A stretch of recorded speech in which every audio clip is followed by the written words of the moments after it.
कार्यक्रम था और कैसा हो?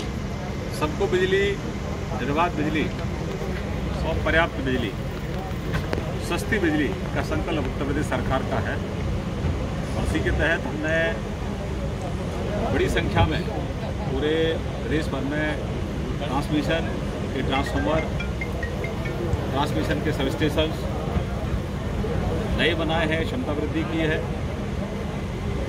और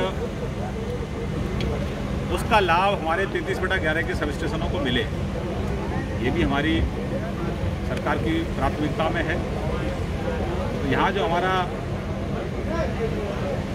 ये सब स्टेशन तैयार हो जाएगा तो यहाँ कुछ इलाके हैं जहाँ लो वोल्टेज की समस्या है, उससे गोंडा जिले को मुक्ति मिलेगी और बिना व्यवधान के लोगों को बिजली मिले, ये सरकार की प्राथमिकता में है, सस्ती बिजली मिले।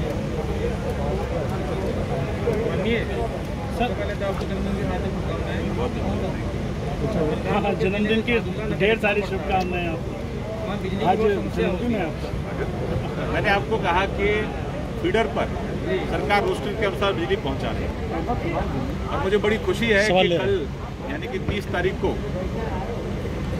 हमारे जो सब इंजीनियर्स हैं, इनके अथक प्रयास से हमने 24,000 मेगावाट से ज़्यादा की जो पीक डिमांड है उसको मीट किया है। जिस तरह से गर्मी बढ़ रही है उस तरह से डिमांड भी बढ़ रही है और उस तरह से हमने पूरी तैयारी कर रखी थी। हमने अपने ग्रिड की क्षमता अगर नहीं बढ़ाई होती तो कल हम 24,000 से जो ज़्यादा जो मेगावाट की डिमांड है उसको मीट नहीं कर पाते। आने वाले समय में हमें इसलिए 28,000 मेगावाट 21-22 में हमारी ग्रिड की क्षमता होगी। आयात क्षमता हमने बढ़ाई है, हमारा जनरेशन बढ़ा है और 2032 तक हमारे पास पर्याप्त बिजली है। उत्तर प्रदेश एक सरप्लस पावर स्टेट है, तो लोगों को सस्ती बिजली उपलब्ध कराना हमारी सरकार की प्राथमिकता में। निर्बाध बिजली उपलब्ध कराना, उसके लिए लगातार इंफ्रा और हम लोग काम कर रहे हैं। कई जगह हमारे लोकार्पण के कार्यक्रम चल रहे हैं, कई जगह हमारे शिला पूजन के कार्यक्रम चल रहे हैं। तो आज मैं यहाँ शिला पूजन के कार्यक्रम में उपस्थित हुआ हूँ। मकसद यही है कि पूर्व सरकार में केवल 4 जिलों को ही बिजली दी जाती है। आज हमारी सरकार में 75 के 75 जिले वीआईपी हैं और गरीब की झोंपड़ी वीआईपी है। सबको समान रूप से बिजली देने का काम हमारी सरकार कर रही है बिना किसी भेदभाव के और उसमें हम सब लोग आपका भी सहयोग ले रहे हैं। जैसे कई बार डिमांड ज़्यादा बढ़ती है तो ट्रांसफार्मर फूक जाते हैं, केबल जल जाते हैं, आधी तूफान आता है तो पोल गिर जाते हैं, उस कारण थोड़ा व्यवधान जरूर होता है, लेकिन बिजली की कोई किल्लत हमारे प्रदेश में नहीं है। फीडर तक हम रोस्टर के अनुसार बिजली पहुँचा रहे हैं। सर आज कांग्रेस ने ट्वीट करते हुए कहा है कि जब तक राहुल गांधी के हाथ में देश की स्टीयरिंग नहीं आएगी तब तक देश सही दिशा में नहीं जाएगा। श्रीमान राहुल गांधी जी के पास ही कांग्रेस की कमान है, रही है, अभी भी है। ये तो केवल लोगों को गुमराह करने का एक शायद उन्होंने प्रयास किया, ऐसा नहीं है। राहुल गांधी जी और सोनिया गांधी जी की सरकार तो देश में 10 साल चली है और पूर्व में भी लोगों ने कांग्रेस को देखा है, अभी भी राहुल जी के नेतृत्व में भी कांग्रेस को देखा है। तो कांग्रेस भटक गई है, रास्ता भूल गई है कांग्रेस और कांग्रेस को आत्मचिंतन खुद को करना चाहिए। जब देश पर संकट आता है, कोरोना की पहली लहर आती है, कोरोना की दूसरी लहर आती है, हमारे देश के वैज्ञानिक अथक परिश्रम करते हैं, वैक्सीन तैयार करते हैं, वैक्सीन पर भ्रम फैलाने का काम श्रीमान राहुल गांधी जी करते हैं। अगर राहुल गांधी जी वैक्सीन पर भ्रम नहीं पैदा करते, श्रीमान अखिलेश यादव जी वैक्सीन पर भ्रम अगर पैदा नहीं करते, तो जो सेकेंड फेज में जो कैजुअलिटीज हुई हैं उनसे बचा जा सकता था। क्योंकि जिन लोगों ने वैक्सीन लगवा ली है उन लोगों का बचाव हुआ है।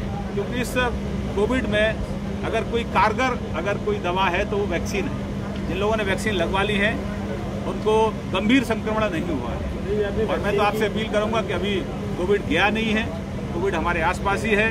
आप सब लोग जागरूक हैं, आपके माध्यम से आप जनता को भी जागरूक करें कि हम, क्योंकि जान भी है और जहान भी है, हमको सब चालू भी करना है और हमको कोविड से बच के भी रहना है।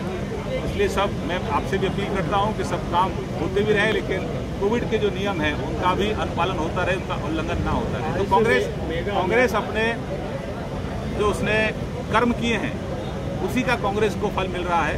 कांग्रेस अगर अच्छे कर्म करती तो लगता है अच्छे उसको फल मिलता।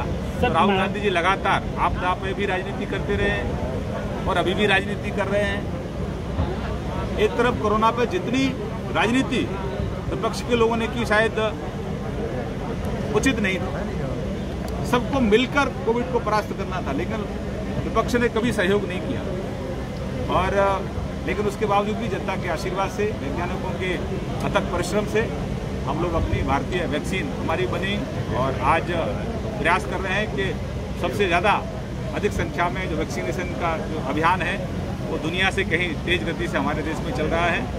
तो सब जनता का आशीर्वाद हमारे पास है। एक सवाल और सर, मायावती जी ने आज ट्वीट करते हुए लिखा है कि उत्तर प्रदेश के पूरे देश के शिक्षित और बेरोजगार लोग सड़क के किनारे पकौड़े बेचने को मजबूर हैं, जिसके लिए हम दुख व्यक्त करते हैं। देखिए, लगातार हमारी सरकार प्रयास कर रही है और हमने स्वरोजगार के तमाम अवसर भी उपलब्ध कराए हैं। आने वाले समय में भी सरकारी नौकरियों में कैसे समायोजन हो और स्वरोजगार के साधनों के माध्यम से कैसे हम अपने नौजवानों को रोजगार दे सकें, उसके लिए लगातार सरकार प्रयासरत है।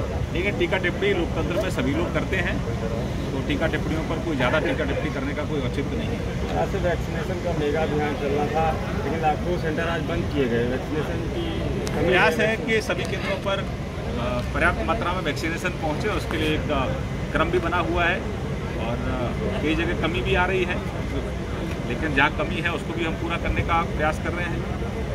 सबको वैक्सीन लगे इसकी चिंता भी सरकार कर रही है। कहीं कोई खामी कमी है तो उसको भी पूरा करने का काम हम लोग कर रहे हैं। बहुत धन्यवाद, नमस्कार।